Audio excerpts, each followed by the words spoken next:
Este texto no es más que un testimonio personal acerca de la vida y obra de dos personas dedicadas a las artes, dos creadores con quienes tuve el privilegio y la suerte de convivir, a quienes amé profundamente y por quienes estoy en este mundo y soy quien soy. El resultado de la mezcla heterogénea de dos almas, de dos seres totalmente disímiles y al mismo tiempo afines. Estos dos autores son Alfonso Orantes y Elisa Hueso Paredes, mis padres.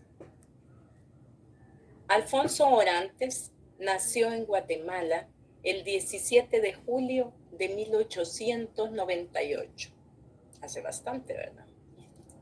Y estudió en el Instituto Nacional Central para Varones, donde se destacó desde la adolescencia por sus poemas novedosos, algunos atrevidos para la época, y artículos de corte ágil y rebelde. Ahí comenzó a incursionar en la política escribiendo textos críticos contra la dictadura del gobernante Manuel Estrada Cabrera, tristemente inmortalizado por Miguel Ángel Asturias en su novela El Señor Presidente. Alrededor de 1916, aún en el instituto, comenzó a gestarse lo que más adelante cristalizaría en la llamada Sociedad de Renacimiento, cuyas primeras reuniones se llevaban a cabo en la casa de Orantes, que por tener varios patios y una abundante arboleda se prestaba para las tertulias de los condiscípulos, quienes los sábados improvisaban una sala de sesiones y una tribuna y conversaban sobre asuntos literarios, artísticos y escolares. Leían y discutían textos y poemas de grandes autores, así como sus propias composiciones. Eran lo que ahora en este tiempo llamaríamos un taller literario. En 1920 ingresó a la Escuela de Derecho y Notariado de la Universidad Nacional San Carlos, donde alternó sus estudios con una serie de actividades literarias y políticas. Es recordado por haber sido quien tuvo el primer ejemplar en Guatemala del Ulises de James Joyce. El libro era uno de los 1000 ejemplares de la edición original en inglés. Entonces Alfonso reunió a un grupo de jóvenes y semanalmente se dio a la tarea de traducir párrafo a párrafo la obra. Una tarea bastante complicada, me imagino. Poco después, formó parte de la llamada Generación del 20, conformada por un grupo de intelectuales jóvenes que trataron de conseguir cambios en la sociedad guatemalteca a través de las artes, especialmente de las letras. Fundó con otros jóvenes la Asociación de Estudiantes Universitarios. Formó parte del Honorable Comité de Huelga de Dolores de la Asociación de Estudiantes de Derecho, donde revivieron el periódico estudiantil No nos tientes, que había sido cerrado por asuntos políticos. Escribieron la letra de la canción de guerra estudiantil La Chalana, en la que criticaban satíricamente a los miembros de la sociedad guatemalteca. Y en 1921 reiniciaron el desfile bufo, que con motivo de la huelga de Dolores en época de Cuaresma hasta hoy día recorre las calles de la ciudad. Fue fundador de la revista Cultura, órgano de prensa de la Asociación de Estudiantes de Derecho y redactor de la revista estudiantil América y España.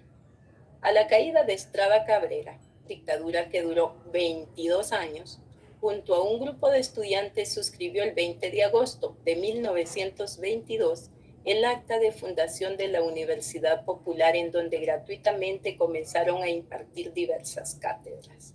Cabe decir que la Universidad Popular continúa activa hasta la fecha y precisamente en este año 2022 se encuentra celebrando su centenario. Así, entre estas peripecias y sus estudios, se graduó como abogado en enero de 1927, dedicándose a ejercer su profesión. En 1928 ganó el premio a la poesía vanguardista y 3 años después fundó la revista Vida. Luego estudió escultura en la Academia Nacional de Bellas Artes y viajó por Centroamérica, México, Estados Unidos y Cuba.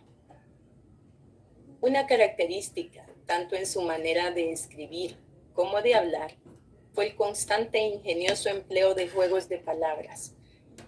razón por la que lo llamaban malabarista de la palabra. En 1935 publicó su poemario Albórbola, el cual causó mucho revuelo entre los lectores por ser la suya una poesía insubordinada, un tanto cínica, en la que destacaban los efectos lúdicos y en ocasiones traviesos, convirtiéndose en un desafío para la poesía de la época. A continuación, voy a leerles de este poemario Albórbola un poema titulado Tema.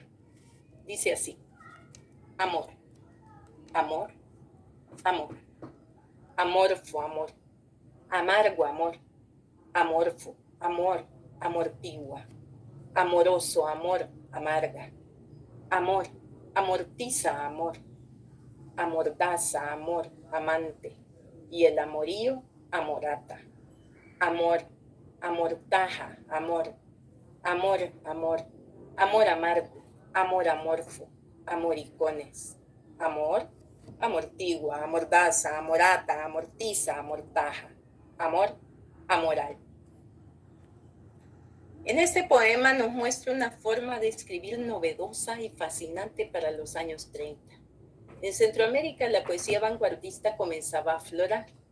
Cabe decir que en sus trabajos de esa época Alfonso manejó con suma destreza la gitanjáfora, que es un texto muchas veces sin sentido, que está compuesto por palabras tanto reales como inventadas, cuyo valor estético estriba en su sonoridad. Como ejemplo de esto leeré un fragmento de otro poema suyo llamado Sinfoneta con fuga de la madrugada. Dice así: Pampa, pampera palurda, por pura pampirolada, ante su lloro llorosa rocío riega, y regada va la vega vagarosa. Vaga el arroyo arrullado, arrullo que arruga el ceño de la barranca barrosa, boquiabierta por el sueño. En su obra, Orantes prescinde de la métrica y por supuesto rompe con la rima, además de eliminar las mayúsculas y los signos de puntuación. Su forma particular de manejar el lenguaje, hasta para hablar cotidianamente, no solo sirvió para sacarle una sonrisa a quien lo escuchara, sino que también puso en riesgo su vida en más de alguna ocasión, como cuando pronunció un discurso en el funeral del escultor Rafael Yela Guinter durante el gobierno del general Jorge Ubico, y concluyó con la célebre y cáustica frase que ya se ha atribuido a diferentes personajes. ¿Qué les da Guatemala a sus hijos? El encierro, el destierro y el entierro. Elisa Hueso Paredes, por su parte, nació en Santa Tecla el 24 de junio de 1913, siendo hija del doctor Daniel Hueso Paredes, abogado y ferviente admirador de los clásicos, y Tránsito Sol Buitrago, mujer de aguda inteligencia y honda sensibilidad, pianista reconocida que lamentablemente al casarse, como ocurría con todas las mujeres de la época, dejó de lado los conciertos que acostumbraba a dar, y si bien siguió tocando el piano el resto de su vida, solo lo hizo en un entorno familiar. Elisa cursó sus primeros estudios en el Colegio Santa Inés de Santa Tecla, aunque según lo dicho por ella misma en una entrevista, cuando era muy joven era reacia al estudio formal de banca y pupitre y prefería entregarse a la vagancia. Sus padres tuvieron que buscar profesores particulares a fin de iniciarla en los estudios. Ya en la adolescencia, comenzó a escribir los primeros versos influenciada por autores como Becker y Heine, y cuando contaba con escasos 16 años fue acogida por la página literaria del repertorio del diario del Salvador. Después, la familia trasladó su domicilio a la capital. Sin embargo, Santa Tecla se quedó presente en su memoria, como se aprecia en el romance Canto al oído de la ciudad natal, del que voy a leer un fragmento porque es un poco largo. Dice así: ciudad de azules colinas y de avenidas desiertas, con los suelos empedrados y sus campanas de fiesta. Las agujas de recuerdo en mi corazón se entierran y un agridulce sabor va recobrando mi lengua. La misa de los domingos olía a pino y a cera, a pólvora de bengalas, humo, incienso, flores, velas. Oh santa, mi santa clave, oh mi santa, santa tecla, eres la nota más dulce que se ha quedado sujeta entre las solfas perdidas que se alejaron dispersas. Es hora de que te diga cómo te llevo en mis venas y cómo este canto simple ha estado junto a tu hierba. Recoge en tus manos de agua el reflejo que a ti llega de un rostro que está prendido a tu regazo de niebla. Poco a poco, ella continuó dándose a conocer en algunos medios, tales como el periódico independiente de San Miguel llamado La Hora. Alrededor de 1933 también en el Diario del Comercio, Diario Nuevo, Patria, El Tiempo y otros diarios de la época. No hay que olvidar que la poesía en general, y más aún la escrita por mujeres, estuvo influenciada desde finales del siglo XIX por el romanticismo, con el consecuente culto a la naturaleza y a la exaltación de los sentimientos. Este movimiento llegó a nuestro país ya entrado el siglo XX y repercutió considerablemente en la producción literaria de los autores de esa época. Elisa en sus inicios cantó a la naturaleza, al amor y a todo lo bello, aunque a medida que fue nutriéndose literariamente, fue madurando en formas y recursos poéticos. En marzo de 1938 fue invitada al agasajo que se ofrecía a una delegación de intelectuales guatemaltecos que visitaba El Salvador para intercambiar impresiones en torno al quehacer literario. En esa reunión conoce al hombre que habría de ser el gran amor de su vida, Alfonso Orantes. Este encuentro, según contaban ellos años después, les había producido a ambos una conmoción imposible de ocultar. Esa noche descubrieron que habían llegado a su destino, absurdo e inexplicable, pero fue un amor a primera vista. Pocos días después, entre ilusiones y promesas, los enamorados se dijeron adiós y Alfonso le cortó a Elisa un rizo de su cabello. Ese mismo día, ella recibió desde la frontera de San Cristóbal un telegrama que decía: en el aire de un cabello, mi corazón es un dije. Un verdadero poema que auguraba tanto en apenas 2 octosílabos, si lo vemos desde el punto de vista de la métrica. Para el tiempo en que se inicia el romance, Alfonso era un abogado e intelectual de amplia trayectoria e ideología izquierdista, que contrastaba con el medio social en el que la joven poeta se desenvolvía. El conocimiento con Orantes provocó en Elisa emociones y riesgos nuevos, deslumbrándola por completo. Sin embargo, la inestabilidad que caracterizaba la vida de Alfonso fue la razón que les impidió concretar planes de boda, y el tan ansiado matrimonio fue postergándose una y otra vez. La relación entre ellos se convirtió así en un largo noviazgo epistolar, una nutrida correspondencia amorosa en la que la poesía se volcó, latió y vibró durante 5 años, convertida en emoción viva e intensa, la que seguramente de no haber atravesado este periodo jamás habría existido. Las cartas de mi padre, de las cuales aún conservo una parte, están plagadas de reflexiones filosóficas, juegos de palabras, poemas, comentarios sobre libros y autores, párrafos referentes a la situación política por la que atravesaba Guatemala y, claro está, de juramentos, esperanzas y anhelos.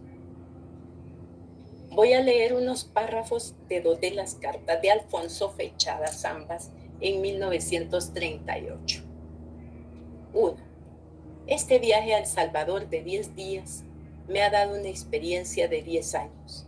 ¿Cuánto se vive en un minuto? Como que la eternidad es solo eso, el instante. Ya el espacio, el tiempo, la materia, sus relaciones, son únicamente aumentos más o menos grandes de todo esto que está en el momento, en el instante. Por eso, si prolongamos el instante demasiado, es decir, si lo vitalizamos, entonces le damos muerte. Pero aquí vuelve lo mágico a estar presente. Solo muriendo puede haber inmortalidad. Si el ser humano no se perpetuara en el preciso momento de morir, o casi de morir, este es el sentido del gozo, no sería inmortal. 2.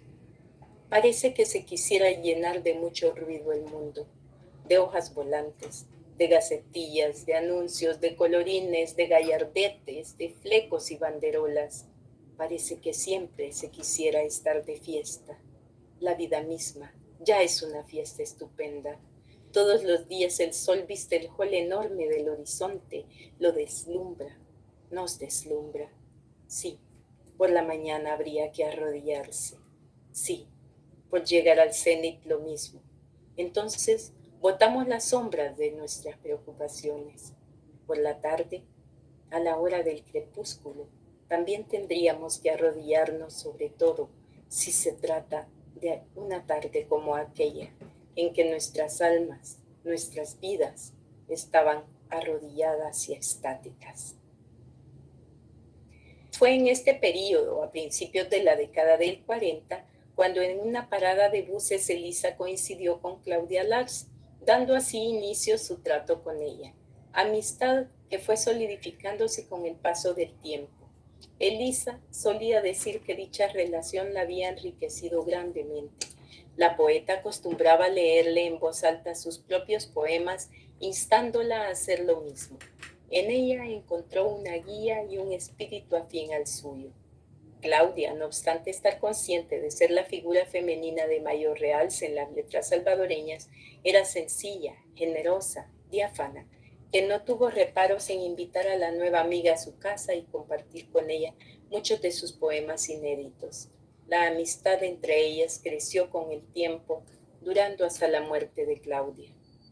En 1943, después de 5 largos años de un noviazgo tormentoso e inestable, Elisa, que había conocido y padecido la dimensión de la espera, finalmente se decide y pone punto final a esa relación desgastante y deteriorada a causa de la distancia. Este hecho, aunado a la pena que le provocara la muerte de su madre en ese mismo año, dejó a la poeta sumida en una honda depresión, como puede apreciarse en estos versos. Yo te tuve clavado, amor, como castigo, en mi luz, en mi sombra, en mi ocaso de nieblas, y me has dejado sola como el peor enemigo, con las manos vacías, revolviendo tinieblas. A partir de aquí, los caminos de estos dos personajes se bifurcan y toman rumbos diferentes. Alfonso, por estar perseguido por el gobierno, tuvo que salir de Guatemala en ese tiempo y continuó su vida como exilado político en Costa Rica, hasta la caída de Jorge Ubico en 1944. Poco después de esto retornó a Guatemala. En marzo de 1945 llegó a la presidencia Juan José Arevalo. Y Orantes fue llamado a colaborar con el gobierno como enviado extraordinario y ministro plenipotenciario de Guatemala en Panamá, Ecuador y Venezuela, y luego como embajador en Chile. En este último país entabló amistad con el poeta chileno Pablo Neruda.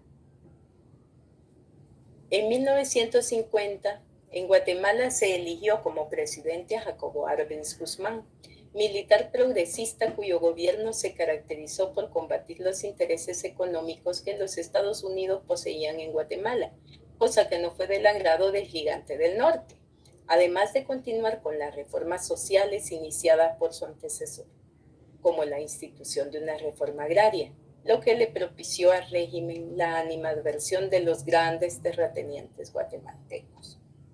Alfonso también colaboró con este gobierno. Él era un demócrata, un humanista defensor de los indígenas y enemigo de la explotación que las clases dominantes llevaban a cabo para con los más desamparados.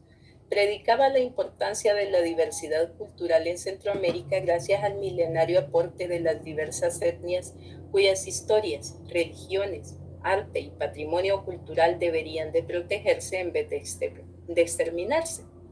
En esta etapa de la vida de mi padre, si bien fue su época luminosa en lo que a política y diplomacia se refiere, desde el punto de vista poético, permanece en el claroscuro de su historia, ya que es mínima la poesía suya que he logrado encontrar de entonces, y he buscado bastante.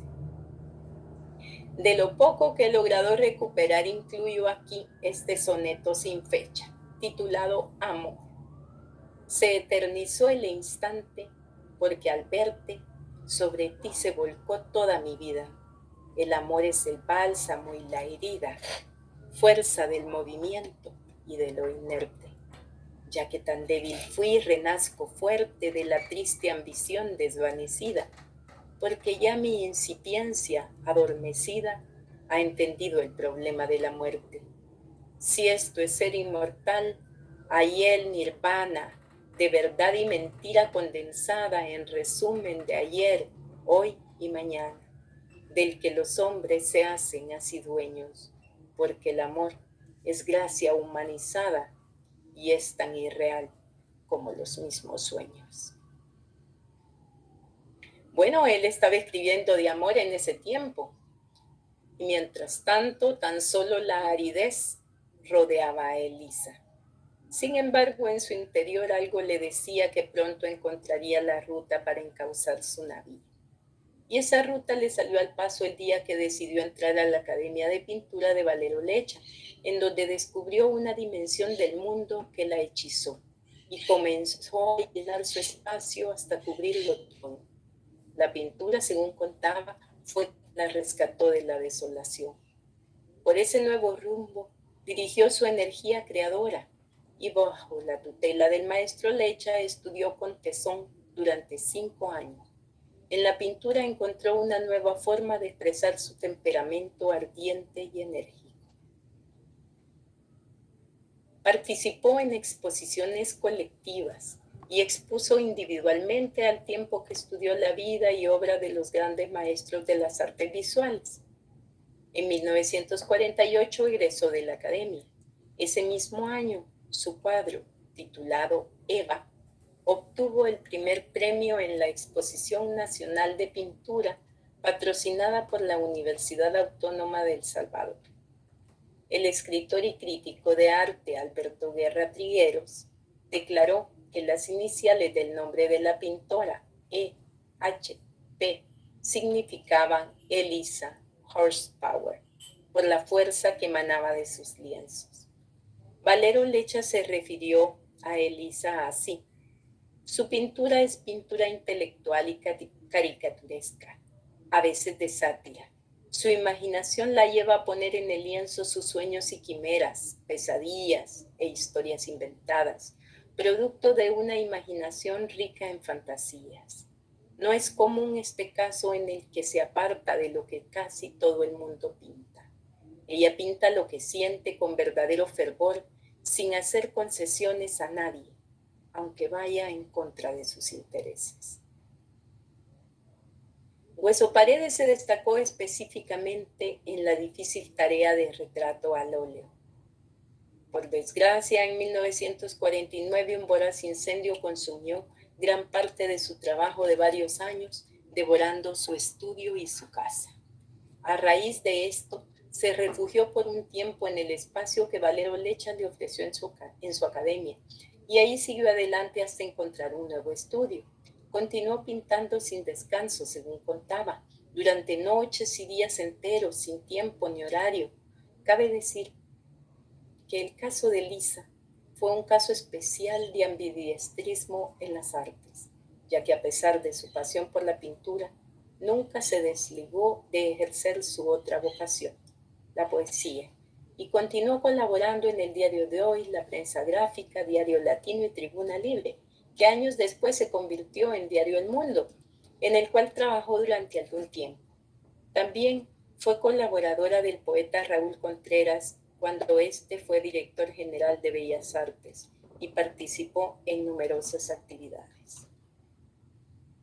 Mientras tanto, en Guatemala, mi padre había seguido dedicado en gran parte al quehacer político. Al ser derrocado Arbenz en 1954, Alfonso no alcanzó a aislarse en la Embajada de México donde tenía pensado hacerlo, por estar la sede repleta, sino que el azar lo obligó a acudir a la Embajada de El Salvador. Y así, los hilos de la vida volvieron a trenzarse y debido a los mismos avatares de la política que los habían separado, nuevamente los destinos de Elisa y Alfonso se reencuentran, esta vez para siempre. Poco después de ese reencuentro, del cual soy fruto, Elisa escribió este soneto. Se llama Salmo. Dios bendiga el amor que trajo el llanto, aquel llanto de ayer, que Dios bendiga. Si a mi puerta llegó la voz amiga, Dios bendiga la luz de mi quebranto. Bendita herida que rompió el encanto y bendita la boca que maldiga. Si a cada quien ya le tocó su miga, bendigo mi ración de azul y canto. Dios bendiga mi pan, mi afán, mi lumbre, mi salmo, mi reposo y mi desvelo, la esperanza, las cimas y la cumbre. Ya la oscura ceniza de mi duelo ha encendido la estrella que me alumbre la incierta ruta y el brumoso cielo. Orantes, por su parte, escribe estos versos sobre el amor. Oscura definición, cruel e irreparable enigma que dejas con un estigma señalado el corazón. Tú das goce y aflicción, y tu poder es tan fuerte que así, cambiando la suerte, nos sueles dar para el alma placeres, tormentos, calma, triunfos, vida, gloria y muerte. Alfonso siempre consideró a El Salvador su segunda patria, a la que dedicó su poema Salvador Cuscatlán. Te hallé anoche dormido. Voy a leer un fragmento. Dice así: Salvador Cuscatlán, a quien he visto, en el paisaje estampa, en el volcán cintura, en la colina pecho, en la arboleda hirsuto, en el café, que es color de tu piel, estimulante, en tu nombre, varón, en el izalco ardiente, fresco en las fuentes y en el aire claro, a quien rebautizaran con un nombre de augurio, El Salvador, y en su consagración santificaron urbes. Salvador Cuscatlán, te había visto así y en los mil modos que muestras y no acaban de ver sin extrañar los ojos. Al hacer un alto en el camino, cuando nos invaden los recuerdos de infancia, se nos remueven una serie de sensaciones y emociones. Se nos despierta el deseo de querer traer hasta nosotros ese tiempo ido, traspapelado entre los años y la vida y jamás recuperado, a no ser en ese maravilloso hueco que es la memoria. Los personajes que poblaron mi niñez son esos cuyos nombres ahora se estudian en los libros. Claudia Lars, nuestra inmensa poeta, era simplemente Claudia, quien se presentaba alegre y radiante siempre. Como era compañera de trabajo de mi padre, solía llegar al mediodía del brazo de este y quedarse a almorzar en nuestra casa. Luego regresaban juntos a su oficina. Más de una vez en un cumpleaños o en Navidad fui obsequiada con una hermosa muñeca bautizada por la poeta con el nombre de Claudita. El doctor Pedro Xofra Rivas era tan solo Pedro, ese amigo que llegaba de visita siempre impregnado de las noticias frescas del ámbito literario, poeta, erudito lingüista y antropólogo, y al mismo tiempo tan pintoresco y folclórico en su vocabulario cotidiano que hacía que quien lo oyera se desternillara de risa o simplemente se quedara boquiabierto al escucharlo maldecir a sus enemigos literarios. Y cómo no tener presente a aquellos cuyas noticias se conocían a través de la correspondencia, como el gran Nobel guatemalteco Miguel Ángel Asturias, llamado simplemente Miguel Ángel o Moyas, su sobrenombre escolar derivado del original Chirimoyas, mote dado por ser el más inteligente del grupo cuando aún estudiaba primaria en el instituto.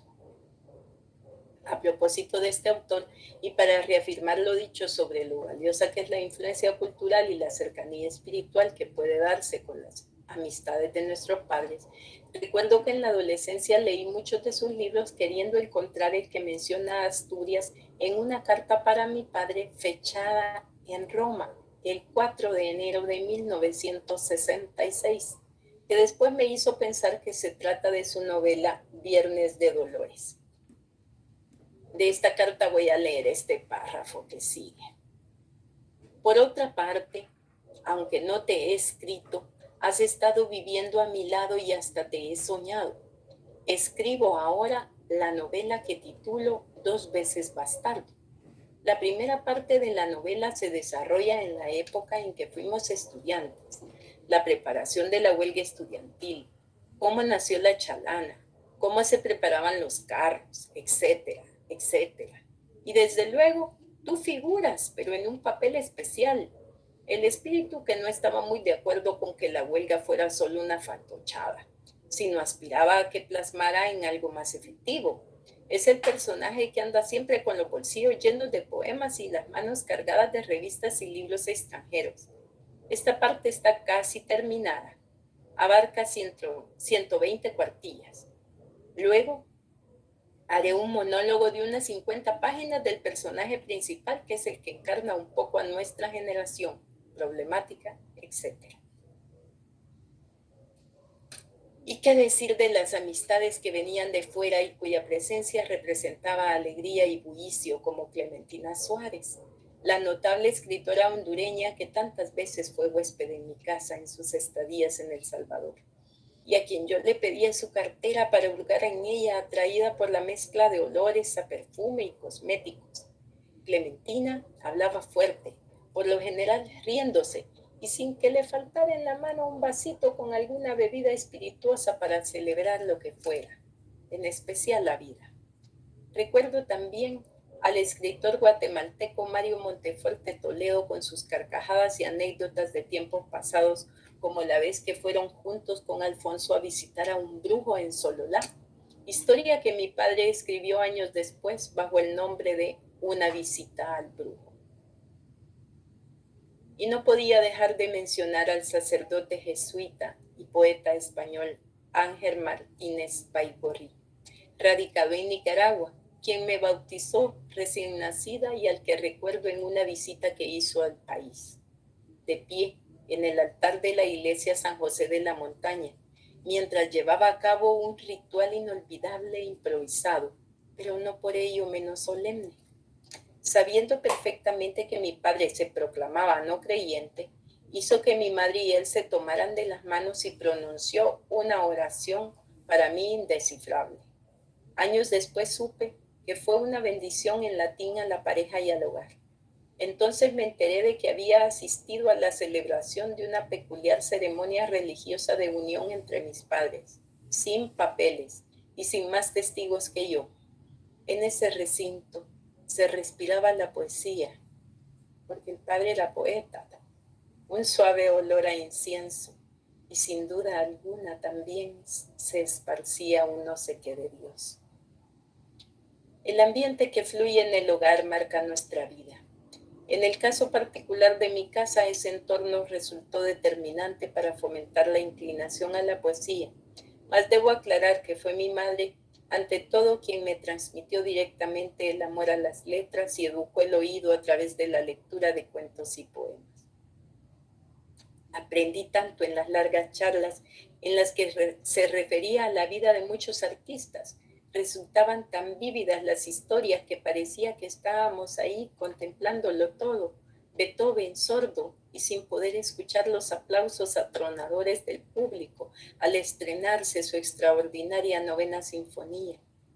Van Gogh en su arranque de locura cortándose la oreja con una navaja y seguidamente entregándosela a una mujer.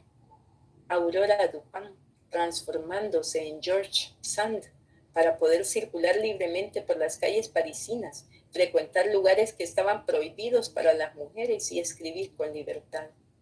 Muchas veces estas historias suplieron a los cuentos.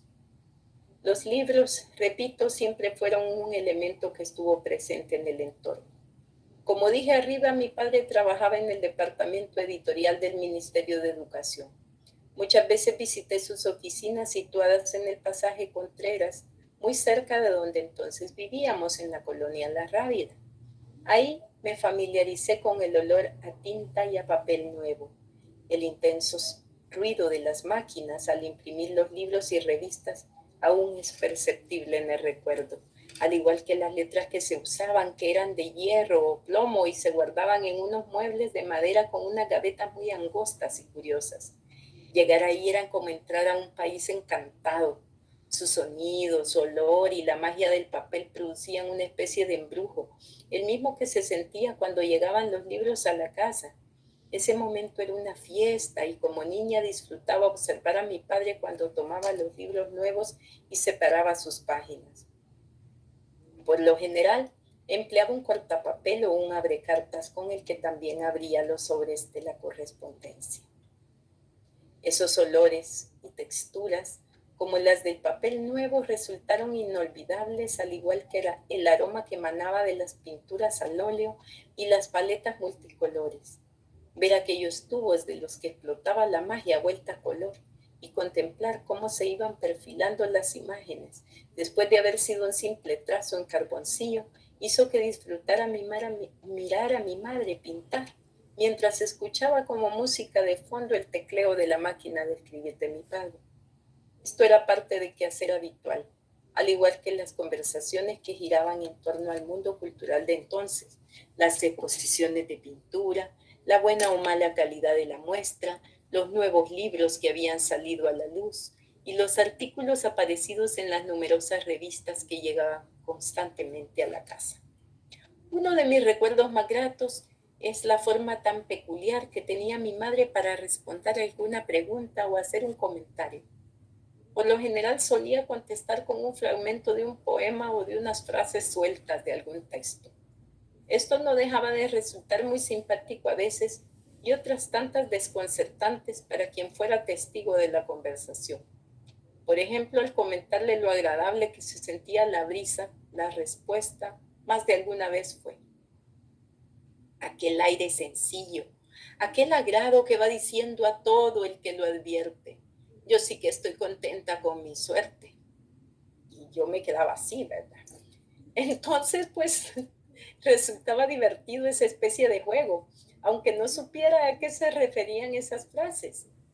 Ya adulta alguna vez le pregunté a qué se debía esa forma de responder y solo sonrió, se encogió de hombros diciendo que esos versos pertenecían a una fábula de José María de Samaniego y que se la había recordado. Y así, como este ejemplo, en medio de pláticas informales surgían de la nada retazos de textos, dichos, nombres de autores y, por supuesto, versos. Mi padre, por lo general, era un hombre serio y dedicado a su quehacer intelectual. Mi madre, por el contrario, era juguetona y tenía un humor sutil y una ironía fina y delicada. Una excelente escucha y una persona apacible, prudente y con un carácter jovial, de mente muy abierta. No obstante, estos dos personajes se complementaban el uno al otro y tenían una afinidad total. Conversaban durante horas, disfrutaban de las mismas cosas y compartían con alegría tanto la vida familiar como el arte. De esta manera, envejecieron juntos. En 1984 mi padre tuvo la alegría de volver por unos días a Guatemala. Esa estadía representó para él una verdadera emoción, ya que logró reunirse con los pocos compañeros, tanto del instituto como de la universidad, que aún quedaban vivos. Visitó a familiares y amigos y participó en una serie de entrevistas y actividades literarias que se hicieron en su honor. La Universidad Popular, que fundó 62 años atrás, le otorgó un reconocimiento, así como la Asociación de Escritores de Guatemala. Un año después, a unos días de cumplir 88 años, falleció en San Salvador. Recuerdo que en una ocasión en que David Escobar Galindo había llegado de visita, comentó que había conocido el nombre de Elisa Hueso Paredes años atrás, a raíz de que Claudia Lars le dio a conocer unos poemas suyos y le dijo: fíjese, David, que esta es una poeta a la que le ha dado por ser ama de casa. Siempre me ha parecido una anécdota muy simpática, aunque detrás hay una verdad que no lo es tanto, ya que el permanecer recluida en el hogar se debió no a un propósito doméstico, sino en gran parte a una afección en los ojos causada por desprendimientos de retina que le fueron poco a poco limitando la capacidad para pintar y para enfrentarse directamente a la luz, tanto a la del sol como a la de todo tipo de luminarias muy intensas. Por ello, en sus últimos años prácticamente abandonó la pintura. Sin embargo, aún con dificultades y auxiliada siempre por una lupa que era su compañera diaria en estos menesteres, jamás dejó de leer ni abandonó su vocación poética. En 1993 participó y obtuvo el primer lugar en el Certamen Nacional por la Paz y la Reconciliación con el poemario Apoteosis de la Paz, y continuó escribiendo, narrando historias y marcando su huella hasta su muerte en 1995. Quiero cerrar este testimonio con un soneto de cada uno de estos dos personajes en los que se refleja su forma de pensar y de ver la vida, ya que estos versos son parte de su obra. Es el mayor legado que un poeta puede dejar. De Alfonso Orantes, Barrunto de mi muerte. Es un soneto. Errante, sin moverme, en mi desierto, le hallé sin encontrarle. Su presencia es el propio trasunto de la ausencia, envuelta en las verdades de lo incierto. Pasa quedando, cierra y deja abierto. Es el solo poder de la impotencia, y su existir la pura inexistencia en la perpetuidad de lo ya muerto. Vino a mí sin buscarme y sin tenerle. La llevo en mí visible y escondida y estoy viéndole siempre, aunque sin verle. Que en este mi infortunio está mi suerte, pues llevando mi muerte entre mi vida, es inmortal la vida de mi muerte. Y de Elisa voy a leer Canto a la Resurrección y a la Vida. Y Salvador te llamas, tierra ungida, con el óleo bendito de la alianza, Salvador de ti mismo y la esperanza que nuevamente te ha vuelto a la vida. ¿Cómo no ser así, si siempre erguida tu llama te salvó de la acechanza? Tu pueblo fiel espera la bonanza, pues siendo Salvador, salvas la vida. Tierra del Salvador, revienten huertos, frutos y verde campo florecido. Dejemos reposar a nuestros muertos. Su sangre con la nuestra se ha fundido. Ahora, Salvador, estamos ciertos. Tu nombre es el de Cristo, y Cristo ha sido. Bueno, muchas gracias. Es todo.